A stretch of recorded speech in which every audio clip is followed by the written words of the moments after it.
Chez Mini, on aime décliner ses modèles. Dernier jeu en date, retirer 2 portes au Countryman, dynamiser sa partie arrière, changer son préfixe et le placer 1000 € plus cher. Voici le Pessman, 7e rejeton de la famille.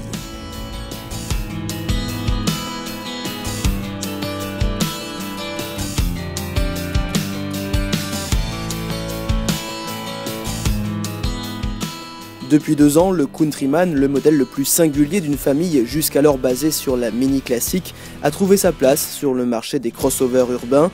Le public en achète, alors Mini le décline. Du Countryman, ce nouveau Pessman reprend la face avant et la planche de bord. Au-delà de l'axe médian, tout diffère, vitrage latéral cintré, aile arrière subtilement enflée, vaste feu arrière qui empiète sur le haillon, l'extérieur y gagne, l'intérieur y perd.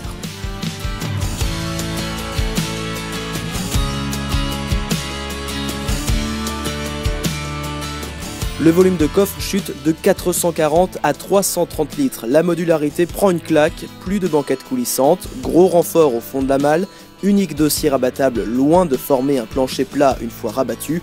La banquette 3 places est indisponible, l'accès à l'arrière se complique et l'espace y régresse.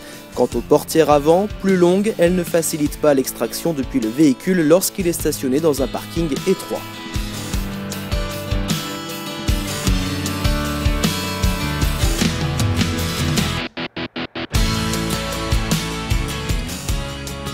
En dépit de sa ligne dynamique et du moteur puissant de notre modèle d'essai 1,6 litre turbo 184 chevaux, le Pessman n'offre pas non plus le même plaisir au volant qu'une Mini classique.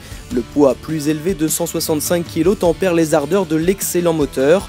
La motricité demeure perfectible sur chaussée humide. Il existe une version 4x4 1700 € plus chère.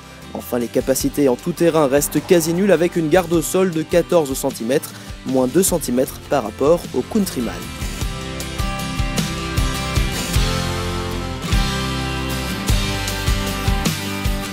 Pas plus sportif, plus cher et moins pratique qu'un Countryman, quel est le vrai intérêt du Pessman?